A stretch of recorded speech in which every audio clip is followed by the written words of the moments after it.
Hey, you there. Thank you for watching, and welcome to Forge Alliance Forever. Today, I have a 6v6 custom match here on the most amazing Neuroxis map generator. So let's go ahead and introduce our teams and our players, starting off with Team 1 here up in the north, ending with Team 2 in the south. With top players, I am going to slow it down just a little bit so we have enough time to cover that early action and for introductions. Starting off with Team 1's easternmost player, it is Apt3 going first line as a Cybran. He is in a Barbie Pink and he is a 1500. To his west in Pac-Man Yellow, responsible for the coloration of the Team 1 names. It is Fur going first land. He is an Aeon and he is a 1600. Continuing on westward, we have the Rust player of Ocpuck going first land as another Cybran here for Team 1. He is the highest rated player on his team and tied for the highest rated player overall with Team 2's Will-O-Wisp at 2,000 rating. To his west by northwest, we have the Stitch Blue player of Clinch going first land as another Aeon here for his team. He is a 1500. To his southwest in Imperial Gray, we have Yoji going first land as the third Aeon here for Team 1. He is an 1800 and he is going first land.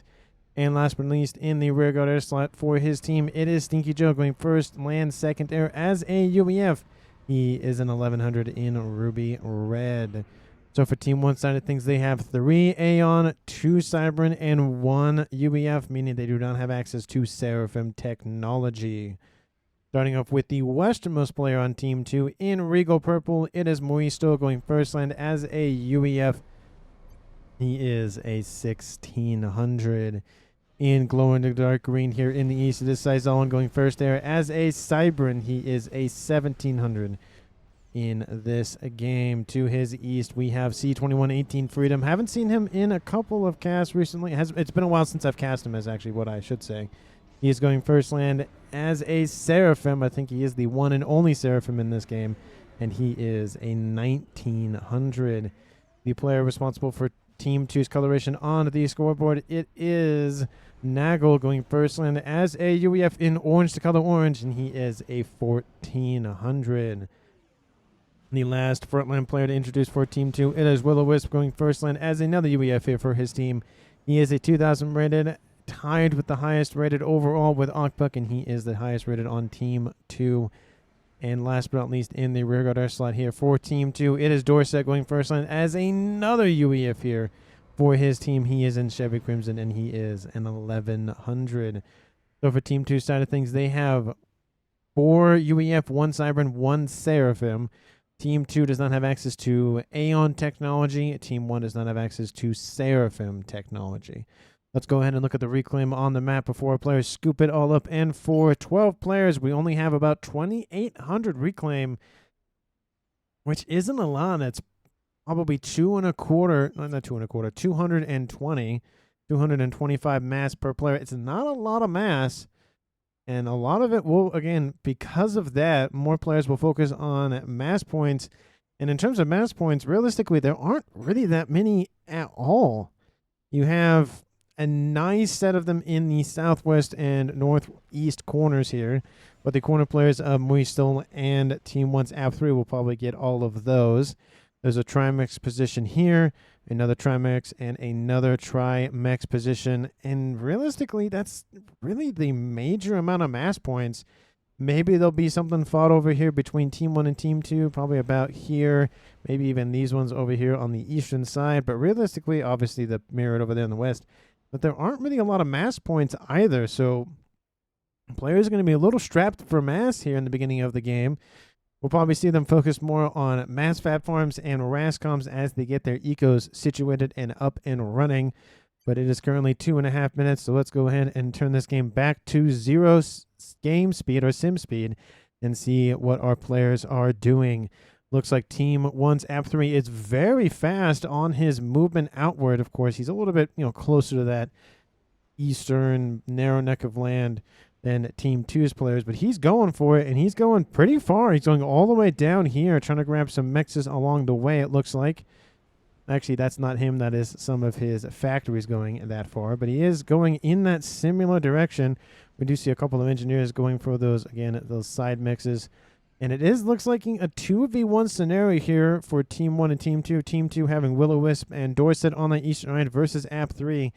AP3 needs some assistance, but it does look like his teammate next door, a Fervor, will come in, reclaim a little bit around this mix, and then come in and assist. Maybe? Well, he's going in that direction at a minimum. At least he's going for that mix, and then maybe he'll keep going. We'll see as time goes on. In the West, looks like it's kind of a similar situation. We have Muisto moving northward here. He has a couple of flares he'll have to deal with soon. Team 1's Yoji is pushing southward, and it does look like Team 1's Clinch is moving in to assist as well. We even see some naval factories starting to come online here for Okpuk and for Team 1's Clinch. So 2 players going into Navy. Team 2 only have 1 of those players, Nagel being the sole owner of any sort of naval production facility. So in terms of power in the Navy, Team 1 has 2 players, Team 2 has 1 player. But Navy is one of those weird things where it takes a while to build up. And even though it takes a while, there are not easier, but there are decent counters to them, whether it be a bunch of torpedo launchers, usually the T3 Cybern ones, the Harms. You have massive torp bomber spam. You have gunships. There's not a lot of cruisers around. That would be very effective. There's a lot of ways to deal with it. So it's not a huge issue if Team 2 only has 1 player at the start. We do see Freedom coming in, and looks like he's going for his own facility as well. So it is going to be a 2v2 scenario in the middle. Team 1 having a slight advantage and having a couple of facilities online, divvied up between 2 players versus 1 player. But it is going to take a while, like I said, to build up any sort of measurable difference between these 2 teams, especially only at 5 minutes in this game. For the West, the first upgrade is a T2 upgrade. He is UEF. That does make sense. He wants to try to, again, keep this position online and in his control. He's facing 2 comms, so he wants to be on the defensive a lot more than on the offensive, because the last thing he wants to do is push forward and then get caught unawares and then be destroyed because of it. Team 2, on the other hand, has the advantage, and unlike Team 2's Muisto playing a more defensive style of game, Team 1's AP3 is playing a very offensive game, going for an upgrade very far forward. His opponent of Willow going for his own gun upgrade as well. We do see the comm of Furfur coming in to assist, and we do see another facility, naval in its nature, going to come online here for Furfur as well. So it looks like 3 players on Team 1 going into Navy. That could start to tip the sides in Team 1's favor, but again, Navy just takes a while to realistically materialize in terms of who's actually winning or losing. So 1 more player added is nice, but it won't make the waves, the pun intended, until later on in the game. Does look like a couple of bombers out here on this eastern side, escorted by some interceptors. That definitely missed against Dorset, but it's only 1 bomber. Dorset shouldn't be super afraid of it. He does have a couple of engineers nearby that can easily build up some T1AA protection. Joe, fix your connection. There's Furfur. Oh. What's going on? Lots of text messages, and there go the text message. Any messages in chat, and there goes Stinky Joe. Looks like it was a connection issue, and I don't see. Yeah, just fix your connection. Sorry. Those look like Team 1 will lose, quote unquote, lose the first player of the game. Team 1 also has a couple of blazes outbound from the hover tech that they have access to, so they're just completely just avoiding this western side. And Team 2 is just having at it with Team 1's AP3 and Will-O-Wisp. Will-O-Wisp dropped into the yellow, so is AP3. Furfur going for speed first, then most likely range. Usually those are inverted. Usually do range and then speed. But a couple of T2 blazes just kind of being annoying again against Team 2. Yeah, that's one of the disadvantages with water and hover tech is if you don't have hover, kind of sucks. Lack of a better word, it's not great. It's just when you don't have hover and you can't counter it effectively, it's not great. But it does look like, again, Team 2 starting to wrap a nice little noose around Team 1's necks here. Dorset is coming in with his commander, getting some nice veterancy on him. Will-O-Wisp doing the same thing. He has gun. Furfur has range and gun, speed and range. I always said speed and gun or range and gun, but it's 2 upgrades for 1. comm. We do see Will-O-Wisp is being double teamed here by F3 and Fervor. He needs to get out of there sooner rather than later. Units moving in just constantly to try to delay those comms' movement. But Will-O-Wisp falling very close into the 0 range. And there he goes. He is DED at the 8-minute mark on the dot. Team 2 loses the first player on their team. It is the highest rated player on their team of Will-O-Wisp at 2,000 rating. Team 1 lost a player in Stinky Joe, but it wasn't due to a game influence in terms of, he was strap bombed or whatever. He just control K'd. Just because he was done with the game kind of thing. It was an outside influence. I don't count that as a kill. I just count that as an unfortunate accident. Not necessarily a thing that it doesn't usually happen. It happens, but it's not exactly the glamorous / non-glamorous explosion that we all like to see. Will-O-Wisp just went, okay, I'm going to die. I'm going to try to take as many units with me kind of thing. And Stinky Joe kind of died in his base. Just, connection issues. They suck. I wish they never happened, but they're not great to deal with. I don't envy anybody who has to deal with any sort of connection issues. Anyway, it is now a 5v5 game here at 9 minutes in this game. Team 2's Dorset going for T2 and Team 1 pushing heavily along this eastern side. Maybe they're looking to go after that T2 naval headquarters that has been built up here for freedom. He has UEF technology. That's definitely going to assist in that naval side of things. Those cruisers for both the Seraphim and the UEF, very, very deadly with those missiles on board. Dorset going for gun on his commander. Wanted to go for protection first with more hit points and then go for that gun. Probably would have liked to see it the other way around, but I usually like to go for range first so I can attack from further away, and then if I have to flee, there's more room that I have versus the units already being on top of me, and then I have to flee. Stealth going on the way for F3. He's in the yellow, but he is Cybran. He's getting 24 hit points a second. Maybe he'll go for Nano next. Usually that's the trend, is to go Stealth and then Nano almost immediately. I don't know. Maybe he'll stave it off. If he wants to go for it, now is the time while both teams are building up defenses and units. F3 is going to go for that Nano upgrade, and it does look like Dorset is just trying to pick away at that Mantis support. Mantis, of course, have engineering suites on board their chassis, so they're able to assist in those, the nice early T1 stage of the game for either building upgrades or structures or whatever the case may be. Team 2 is still building a nice sizable army here. Team 1 doesn't really have a lot to really prevent this. Muisto could easily just send this on the western side, and Team 1 can't do anything about it. Kind of surprised he's not doing it, but again, he's playing more defensively and trying to prevent any sort of other incursions that will occur on this land side of things. However, he can't really do a whole lot, but there is a wall section being built to prevent any incursions that way. It does look like that Nano was not finished on F3's commander. He wants to get out of dodge before any sort of unsavory business happens on that eastern side. Speed and range going down here for Okpuk. He's in the water and has gone for torpedo, so wants to use his comm effectively in the water. Offensively, not effect. He wants to use his comm effectively by being in the water offensively. Yeah, I think that tracks in terms of that English logic.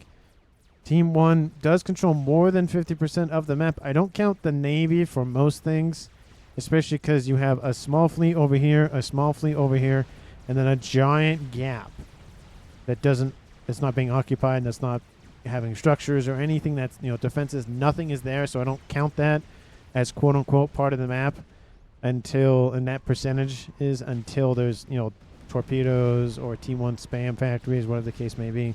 But still, Dorset trying to stave off this incursion from 2 players. Does look like Fervor's going to retreat a little bit. App3 does not want to. Wants to stay on that front line for as long as he can and constantly pressure Team 2 on this eastern side. Team 2 is now going for T2. Probably going to build some defenses as well. Going to go for a TAC missile defense system, the Buzzkills. And then looks like he's going to go northward to be able to, again, help shove off Team 1. That fleet that I talked about earlier with a couple of destroyers in the mix, trying to shell some incoming units outbound from Team 1, try to, cut their supply lines at least a little bit. And now AP3 is being pushed back by Dorset's commander personally. At least that would mean it's personal because it is his commander. But there's a lot of T1 units here, and they're actually running into some T1 PD and some T2 Rhinos. So those Rhinos are going to get some nice veterancy. A lot of those units will be killed off very, very quickly. AP3 is at 2 veterancy and wants to probably find a third one if he can manage it. A lot of units from Team 2's Moisto. Looks like they're traveling southward. There's a couple of units either dropped off from Team 1's Yoji or just kind of walked across the water. Either or. Hovered over the water, I should say.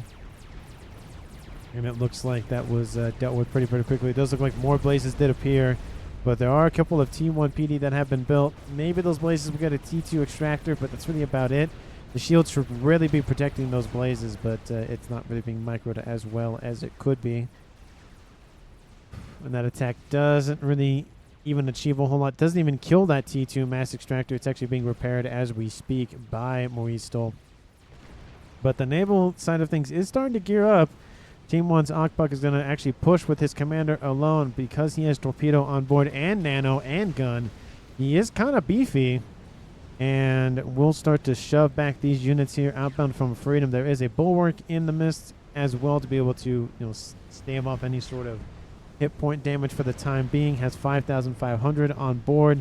But of course, after that is depleted, the recharge will have to initialize and the shield will be deactivated during that period of time. Furfur does retreat to this little pond on the eastern side. And Team 1, for the most part, is doing pretty well. Besides being attacked here by the fleet, they're pushing on both sides. They own more than 50% of the map, air quotes own. Because, again, the naval side of things kind of throws a wrench into things. Lots of facilities online. T2 Navy for both the UEF Freedom and the UEF Naval and Seraphim T2 from Freedom as well. T2 is online here for Aeon, for Clinch, and I wouldn't be surprised to see a T2 Cybran at some point. Kind of surprised to not even see it by now, but it looks like he's going for T2 Air in terms of torpedo bombers to, again, force this fleet back once again. Looks like half of that fleet being microed by Nagel, the rest of it being microed by Freedom. Does look like Team 1 and Team 2 have T3 air technology. One player on Team 1 going for that tech, one player on Team 2. Second one is going to be started at some point, but is going to take a minute to get to that point. So possibly 2 players on Team 2 having access to T3. There is there are 2 players on Team 1 with access to T3 air technology. Yoji is the second one on that western side. This facility for Akbuk could go T3, but again, he's more focused on torpedo launchers more than anything else. And I can't blame him. He is in the naval slot. You kind of need your own air in terms of at least torp bombers at a minimum. Would like to see some mobile AA flak maybe outbound here from either of these players, either from Clinch or from Akbuk, just to assist with any sort of counter torpedoes that may occur here from Team 2. But Team 1, the Calm of AP3 has retreated. It's just going to hang out here with Furfur. Yeah, he's just going to hang a little bit further away. But that lineup of units is not moving anytime soon. Couple of PD creeping going on here for Freedom. Again, to force back Team 1 on this eastern side. And Dorset not moving off of this spot. He wants to force Team 1 back. And the longer this goes on, with Team 1 having, Team 2 kind of force back, the more mass they're getting out of these facilities, the longer they have to build up their base in the north. There's fire base up here in the middle. It gives them more time to prepare. Team 2 has to constantly just push and push and push and push. And sometimes that works and sometimes it doesn't. It might eventually work with Dorset having some shield capacity on board that commander, as well as not T3, but T2 tech and gun and 3 veterancy. We do see the Rhinos moving in to go after that comm, but with, again, 37,000 hit points and soon to be climbing once against the veterancy 4 and 5. I don't see this attack really not working. Furfur even saying don't push, it's not worth it. It's definitely not worth it. Just going to be feeding that comm veterancy. And in the north, Team 1 is counterattacking against Team 2. There are some blatant blazes. There are some Harbingers going after some Perseus. Some sniper bots going after the comm of Moisto. He's going to climb into the water. Those Harbingers ripping through all of those T3 units that actually weren't that many. and all of those other T1 and T2. There is a missile launcher in the mix. Those Spearhead mobile missile platforms can fire 4 at a time, but it's not really looking good for Team 2. They need more assistance on that front line. I'm kind of surprised to not see Saizoan send something in that direction, but he's focused on ecoing up and, of course, just building out his air field and air forces.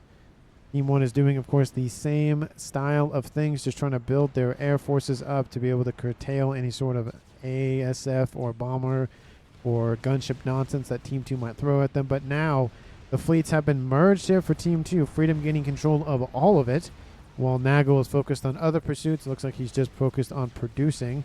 He is upgrading the T3 Navy and is going to go for a Neptune first. The best one, if not the best, one of the best naval units in the game, unique to the UEF. To imagine a T2 destroyer from the Seraphim, but beefier UEF and beefier. That's essentially what the Neptune is. And it rips through T2 and T1 units like it's like they're butter.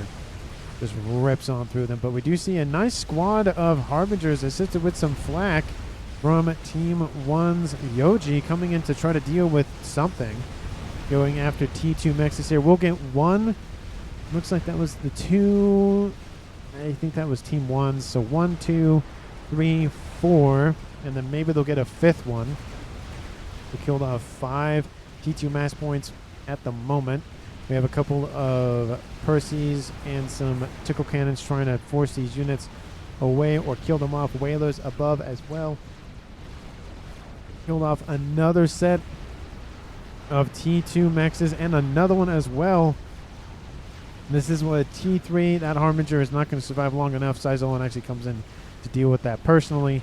But 1, 2, 3, 4, 5, 6, 7 Mexes here for Team 2 are down, and at the current standing, Team 1 and Team 2 producing almost the exact amount of mass, 950 or so roughly between both teams. So, that amount of mass, Team 2 definitely was in the lead, but Team 1 starting to just eke out just a little bit more.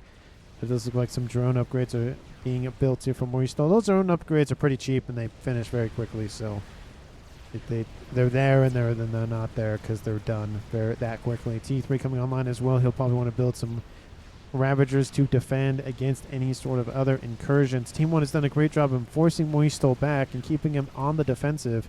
I think he wants to sit there, but it bodes well for Team 1 saying, hey, you're going to sit on the defensive? That's fine. We'll just build up stuff in the rear and go from there. Does Team 1 have any sort of plan? No, it's only 20 minutes. Should start thinking about it as soon as you can, but usually about the 25-30 minute mark, players are usually thinking about, okay, how do I end the game? And an attack in the east, this is not going to go well here for Team 1's AF3. They have a couple of bricks in the mix. Would like to see maybe a a Loyalist or two using that EMP cannon, but to be fair, a couple of bricks is keeping a lot of these T1 and I think there's a couple of T2 units. Yeah, there's a couple of brick payloads in there at bay for the time being. We have Firebase Wars in the east. Dorset versus AF3. Dorset being UEF and getting some assistance from Freedom. This will definitely side with Team 2 as the time goes on, of course, because UEF firebasing is better than Cybran, especially the PD. And the fleet in the middle here for Team 2 is starting to look deadly. We did see T3 Naval Headquarters is online, and that first Neptune is 75% complete. I don't see one already online, so that will be the first one. That'll be huge for pushing into Team 1's main production facilities. Team 2 and Team 1 just kind of hanging out in their little coves. There's really not a whole lot of land/water to play with in this game. They just got to take it where they can, and with 12 players on the map, it really makes this map feel small. So it's nice to have that 20 by 20 full size, but sometimes the map generator is not so kind and you're stuck with a 16 by 16 or even a 17. But it does look like with all those destroyers, some bulwarks, and some cruisers online, Team 2 is gearing up for an attack. T1 spam factories trying to be used essentially as bullet sponges and producing some cruisers while they're at it. It does look like Team 1 has enough to hold, but if more units come into play, it's not going to go well for them. They're doing a decent job, but they, of course, have to deal with all of that AA for any sort of torpedo plays. There is a squadron or so moving in, and they should be going after the cruisers first to shoot at the things that can shoot you. And they're actually focusing on the destroyer. No, they're going for a bulwark. That's almost dead. The bombers are immediately killed off by those ASFs outbound from Team 2. And another squadron is going to be built here pretty soon, it looks like. Team 2's Mauricio almost finished with that T3. Team 2's Nago almost about half done with their T3 upgrade. There is a little water section. It's kind of hard to tell. And that head for clinch is not very far below the surface. I feel like strap bombers could kill him off, so probably wants to move. I mean, probably wants to move a little bit more northward to get as low as he can to avoid those bombers. But it doesn't look like Team 2 has spotted him yet, so he'll be fine for now. But still, AP3 holding this eastern side down here for Team 1, really forcing Team 2 to not gain any sort of ground on this eastern side. They're getting a little bit, to be fair, but it's push and then fall back and then push and then fall back. And in that scenario, there's really nothing that you can do to keep territory. It's either you fall back a little bit, you keep that, or you keep trying to risk it for the biscuit and go for more territory. And with all of these transports constantly ferrying out T3 bricks, it's making it very difficult for Team 2 to really rip through that. They need an experimental, a monkey, a chicken, literally, even a FAF point. Literally anything will force Team 1's units back. And that fleet, it's still pushing. It's taking a minute, but they're ripping through Team 1's defenses. We have Okpuk is using that comm aggressively as much as he can. Neptune is online, staying underneath shield coverage. Love to see that. We have some Exodus-class destroyers from the Aeon. A bunch of torpedoes going after some destroyers. They should be going after the bulwarks, in my opinion. You can take out the shield around those, and then you can focus on those higher valued units. Of course, the destroyers are definitely need to be taken out due to the torpedoes constantly launching onto Okpuk, but another squadron or so is inbound from Yoji. 2 players on Team 1 focusing heavily on destroyers. Team 1's air forces need to be on point, or Team 2's air forces from Zizone will come in and just rip through all of those bombers. Those ASFs are constantly spinning around, but the ASFs for Team 2 are going to engage. Team 1 needs to move in, and it looks like they'll get a couple of those bombers, but that's really about it. Okpuk is in the yellow and is being nailed by those torpedoes on those destroyers. ASFs come in and shield the bombers outbound from Yoji and from Okpuk, and are trying to get at those ASFs, but they just can't seem to get a read on them. And they're going to go after those interceptors. Not really worth it in my mind. They're interceptors. They probably didn't have a lot of fuel left anyways. We even have some torpedo bombers outbound from AP3, so we have 3 players on Team 1 producing T2 torpedo bombers to deal with this threat of the Navy from Team 2. You can see how deadly it can be if Team 2 gets in and takes out the remaining facilities, and there's really only 2 left, and Team 1 will be knocked out of that naval side of things. Okpuk is in the yellow, sub 6,000. He's taking a ton of damage, but regenerating 102 hit points a second, it makes it very difficult to keep that damage on board that commander. Again, every second it's 100 hit points, and it can take a while. It's like a Seraphim commander. It just takes forever to kill those things when they're fully upgraded for that particular, advanced nano and all of that. We do see another attack still pushing here for Team 1, and it's not stopping here. Now we're facing Percy's and Bricks here for Team 1, and Percy's and Titans versus Bricks. But Dorset's commander is oh, it's getting close up. Oh, there he goes. He is dead on the eastern side of the map due to Bricks. And that looks like it is another win here for Team 1 on this eastern side. Team 1 doing a lot of damage against the players on this eastern edge. Team 2 staying stalwart in their position here. Team 1 hasn't put a whole lot of pressure on them. There is a Colossus on board, so definitely need to watch out for that for Team 2. But Team 2 has gained the Navy slot, and we saw the hit points that Okpuk was down. He's back up to 10k, regenerating at 108 hit points a second. Does not want to go onto land because he'll just be lasered to death. So staying underneath the water Oh, no, he might pop his head out of the water. Oh, he's going to get lasered. Needs to go underneath. He's going to take more damage from that than he is anything else. Does look like he'll move back down into the water to be able to protect himself, which is weird because usually your first instinct is to just flee entirely. But because of the regen on board that commander, the torpedoes don't do as much damage as those the beam weapons. So Akbuk is actually better to just sit underneath the surface of the water than to pop his head out. But it does look like he has constant support inbound from his fellow teammates for bombers in terms of torp bombers. He's in the red, but again, he's at 20,000 hit points total with 108 regen. That's a ton of hit points a second. And artillery is coming in here from his base on the shoreline. It's trying to force all of those destroyers either back or in a watery grave. Akbuk is below 5,000. And we'll check back on him in a second. ASF still putting a lot of pressure on those torp bombers here from Team 2. Team 1 needs to get their ASF count sorted or it's not going to go well. Team 2 has a ton of advantage. They're even spamming out some T2 Yenzine or some float tech. Why build actual naval units when you can build floaty, naughty units, and then it's good to go. Akbuk below 1,000 hit points. Below 500, below 2. Oh, we saw below 100, and he just barely gets out of range. A couple more torps, if not just one or maybe even one, would have been it for Akbuk. He survives. He's already back up to 1,000 hit points. 27 minutes in this game. That was very, very close. And let's take a look at the game overall while we talk about that. Team 1 producing 1.6 K mass per second. Team 2 at 1.7. Team 1 has 5 players left. Team 2 has 4 players left with the deaths of Dorset and Will-O-Wisp and the evacuation of Stinky Joe for Team 1. Team 2 owns, if we're counting Navy, probably about 65% of the map. Team 1 owns 35. Team 2 has completely knocked out Team 1 from the naval factory sort of things. Team 1 is producing more floaty units, these blazes, to deal with that Navy. But Team 2 has definitely gained a huge advantage in that regard. And let me know down in the comments who you think is going to currently win this game. Please, if you haven't done so already, please like the video. Subscribe to the channel if you haven't done so. Share this video with anyone, everyone, and especially your pets. And again, thank you so much for watching. I do see a tiny little, well, not tiny, but a pink circle moving around. That is a Monkey Lord having a disagreement with at Cliffside, trying to go after an AA emplacement.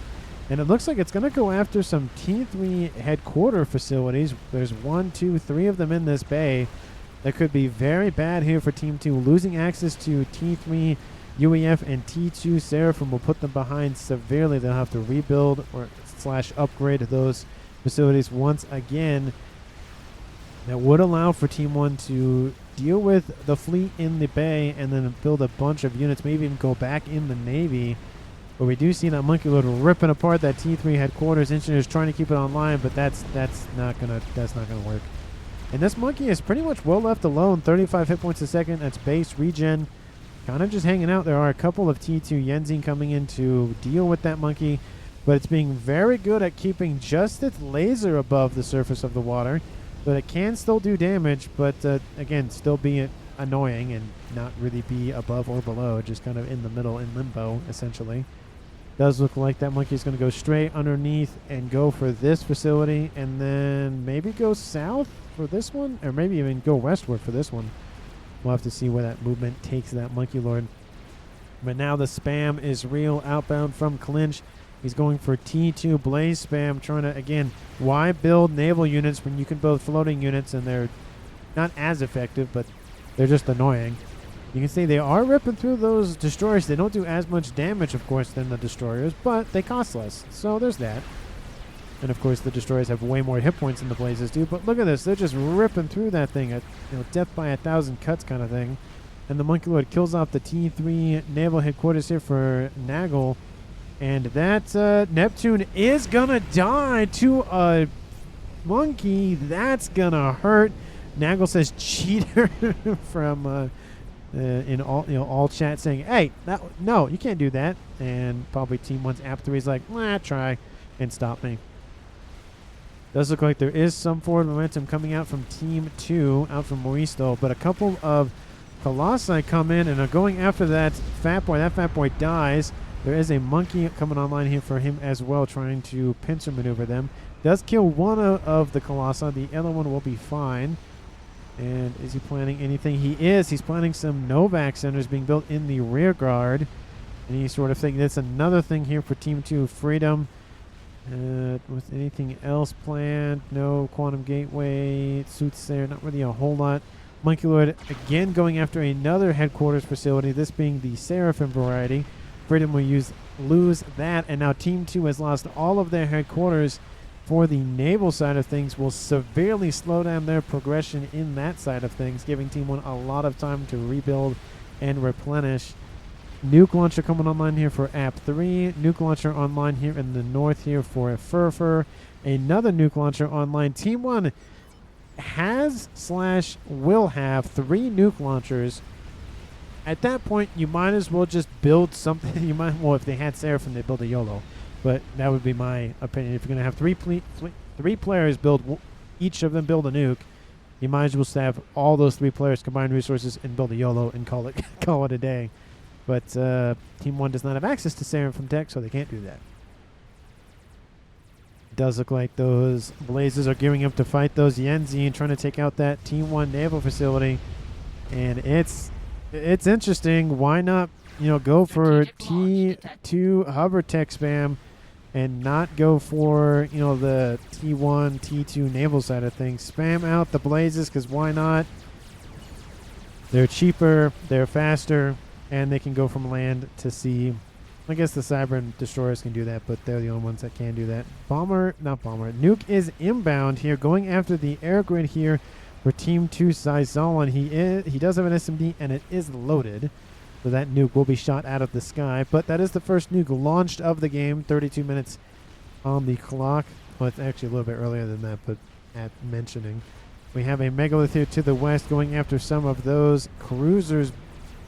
Trying to just, again, be annoying against Furfur. But again, Furfur is Aeon, which means he has access to volcanoes. And all those missiles are just becoming fireworks, essentially. Shooting up into the sky and blowing up. There's even more volcanoes over here to the east to protect T3 mass investments. But 4 fatties pushing this eastern side against 1 crab. I will side with the fatties and the T3 support any day of the week. That is huge amount of support. App 3 needs help, and he needs it now.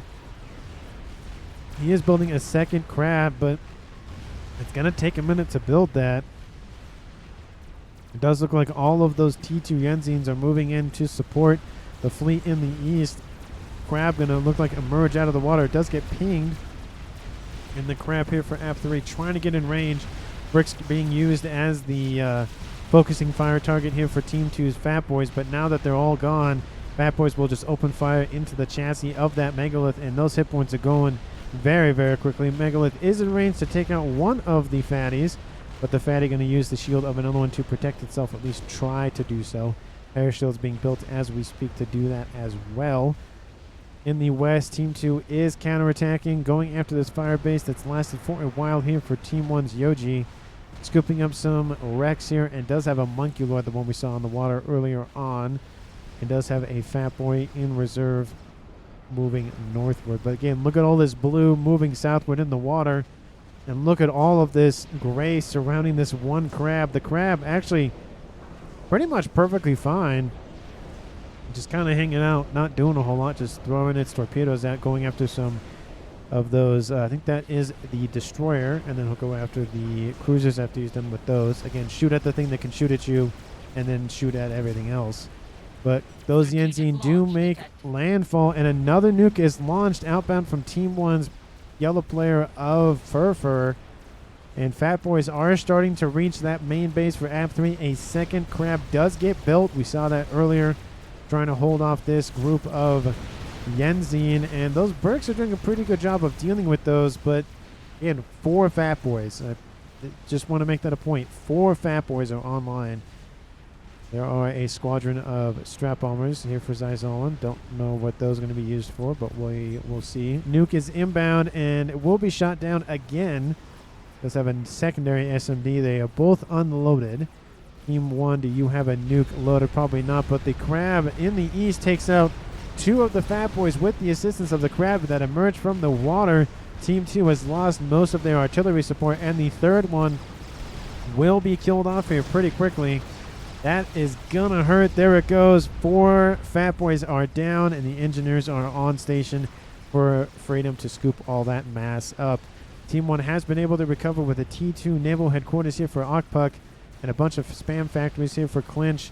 They aren't actually going for naval units. They're actually going for more experimentals and a bunch of torpedoes, but there are some satellites online for freedom to go after some nice, easy targets, those naval facilities. And the absolute line of T2 blazes is real, and it's flooding Team 2's frontline shoreline. But their shoreline going after anything and everything they can. Facilities are going down, PD being spammed up. Looks like it's T1 and T2 by the looks of it. They are doing a pretty good job of curtailing that incoming threat. They just need to move eastward and go after all this. The second T2 naval headquarters that was upgrading to T3 is going to be taken out once again here by Team 1. That is the second time Freedom has built that. Going to be a little annoyed about it. I'd be annoyed too. That's the second time building it. Was upgrading to T3 and then it's just destroyed again. Frustrating. It does look like the megalith for Team 2's... wait. Yeah, okay. I was just making sure that was Okpuk's because it wasn't shooting and I was very confused. I'm like, there are definitely units around him and it's not firing, but I don't know what was going on with that. I was like, is that just me? Like, no, that's me. It's just definitely 2 different colors. But Nuke is inbound here from Yoji once again, going after this frontline position here against Moistol. And he's actually also suffering some losses in the experimental side of things with a Fat Boy that just got killed off. Nuke is inbound. Will it send some ASFs here for Zolin, but does get shot down, it looks like, by an SMD that was already loaded, but the second one is about to load. Second/first one is about to load, so it gets saved just barely. No nukes have successfully landed just as of yet. But of course that can change. More satellites being built here by Team 2.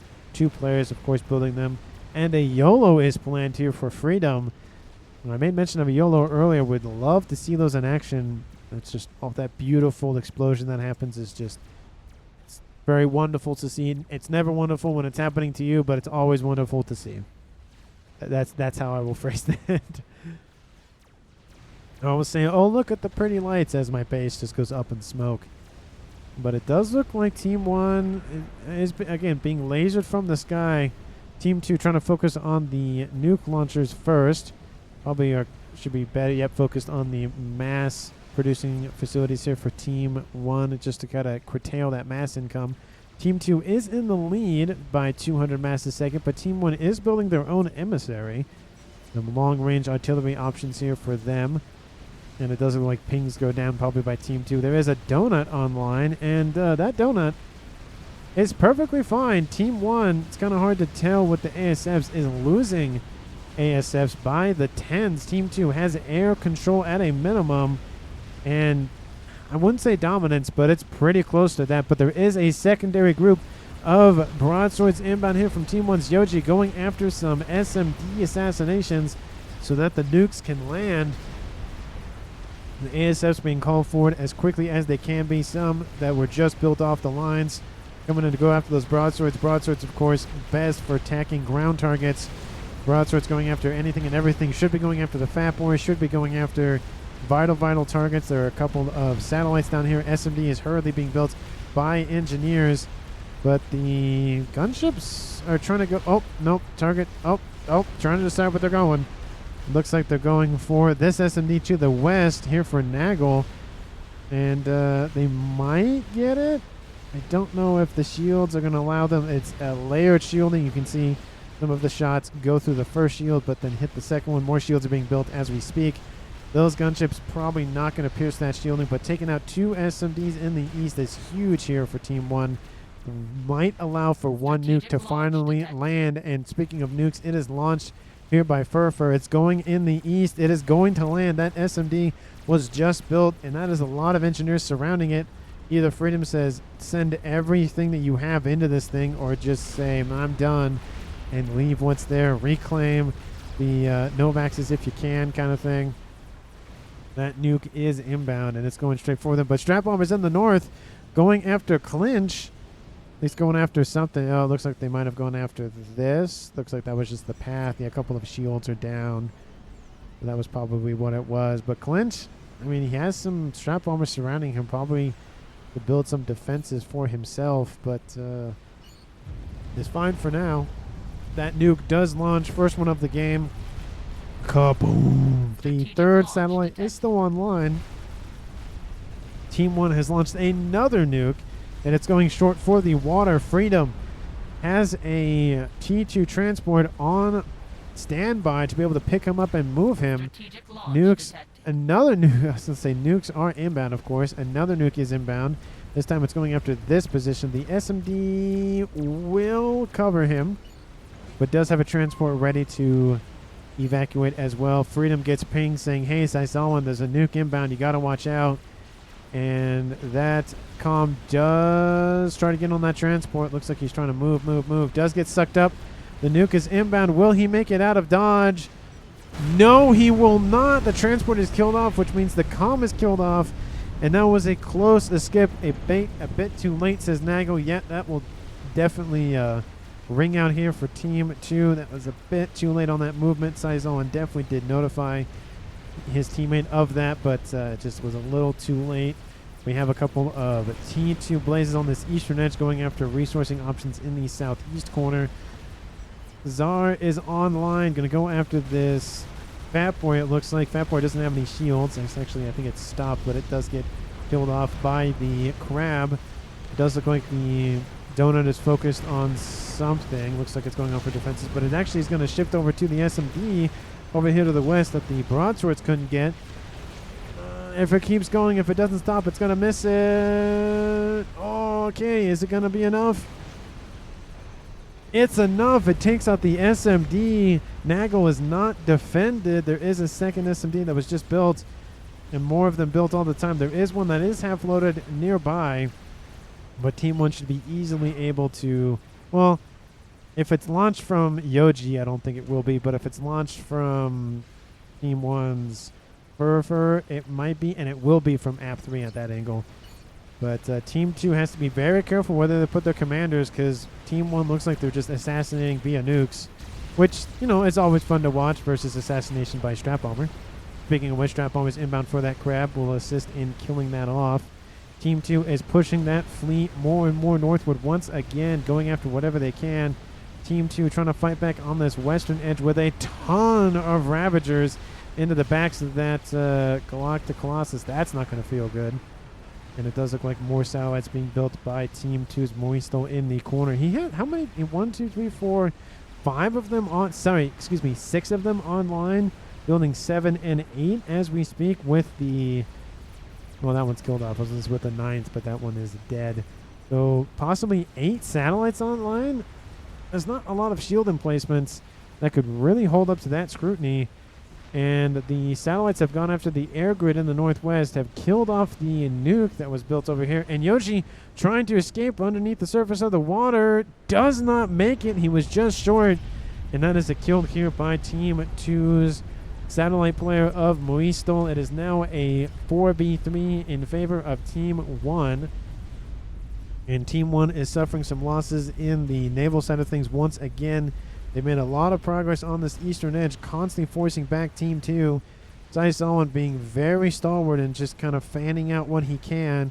He has multiple bases online with a ton of mass income at 900. He has, producing the most mass in the game. Okpuk is right behind him at 900.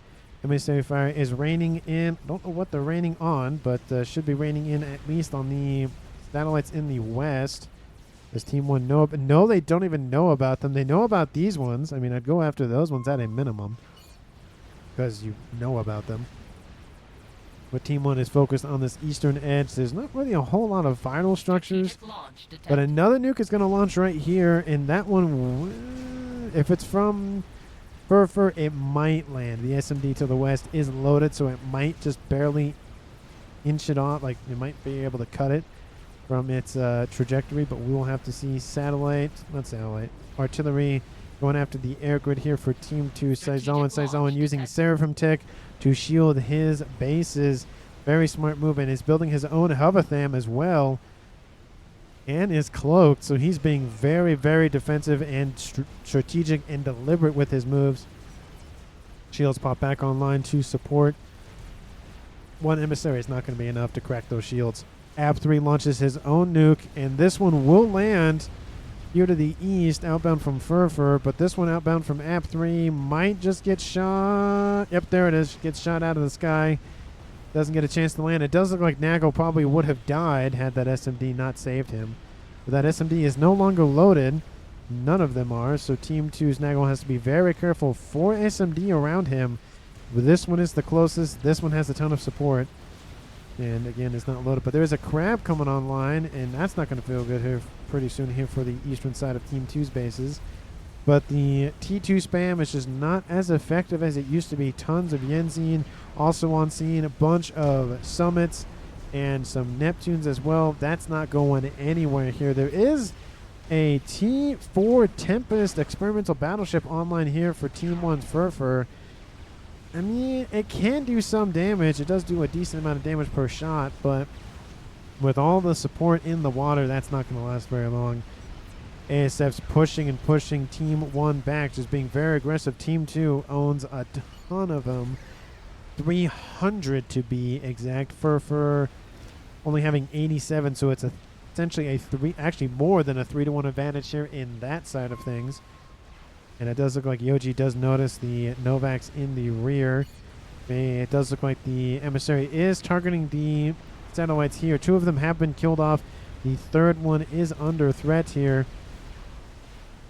It's not looking good for that Tempest. It's already in the yellow. It's a lot of cruiser fire it has to avoid. There's a lot of spam here that battleship is shooting at. Unless they got a frigate, but that's a frigate versus, again, a battleship or a Neptune or whatever the case may be. And in the east, some RASCOMs being used. Sorry, not RASCOMs, Rambocoms being used to force this crab back. It does look like the crab outbound from AB3 will die off, but it might be enough to assist with the destruction of this crab. But there's a lot of Ravager fire constantly raining into these bricks and Rambocoms and other units. It is in the red, and it's going down pretty quickly. It might kill off the crab, but it's going to, again, be a murder-suicide situation. Nothing will be gained except the mass that Team 1 just donated. ASFs from Team 1 are non-existent, and counter-artillery raining in to assist the destruction of that base that AB3 is trying to hide in. 46 minutes in this game. Explosions are happening all around. I thought there was an actual comm, but it's not. Team 1 still has 2 nukes online. One is loaded. The other one is almost loaded, so 2 nukes are going to be loaded here pretty soon. Attack in the west isn't really going anywhere. Satellite still being shot up by emissary fire, but maybe those emissaries are diverted. No, there's still emissary fire. Those are trying to be built around those satellites, but that's not going to feel good. Landing right next to an SMD, that's scary. Team 2 almost owns all of the sea in this game, at least the water for the middle of the map. Team 1 almost has the entire eastern edge to themselves. Once they do that, there's going to be a push westward. Laser starting here for Okpuk. Another nuke is launching. Where is this one going? Outbound here from AB3. It's going southwardly, going for Naval. Naval does, let's see, no SMD, SMD not loaded, SMD not loaded, SMD not loaded, SMD not loaded. So there are no SMDs around him that are loaded unless he moves now, or maybe even now he might make it out. But Naval is not moving, so he will die by nuke. Now it looks like it's almost a headshot, actually. I will probably call it that because it is pretty close. And there it goes. Kaboom! Right on top of that comm. It is now a 4v2 in favor of Team 1. 47 minutes in this game. And at the same time, Team 1 loses a comm. It is Fur by Control K. Most likely it was due to P-Gens exploding nearby him. Strap bombers That will probably award. That's a combined kill there for Team 2. And actually artillery fire as well. So artillery, strat bombers, and satellites going after one commander. The strat bombers still perfectly fine. Going to go after an emissary to the west. Is the shielding strong enough? It is not. We'll take out that emissary, and they're going to keep going. And then they're going to go after the comm. They know where the comm was.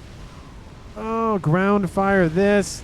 Oh, that's going to hurt. There goes the comm of Clinch due to ground firing strat bombers. Those strat bombers, man, they went after this position, then went after this position, then went after the comm. That's a double kill here for those strat bombers / satellites.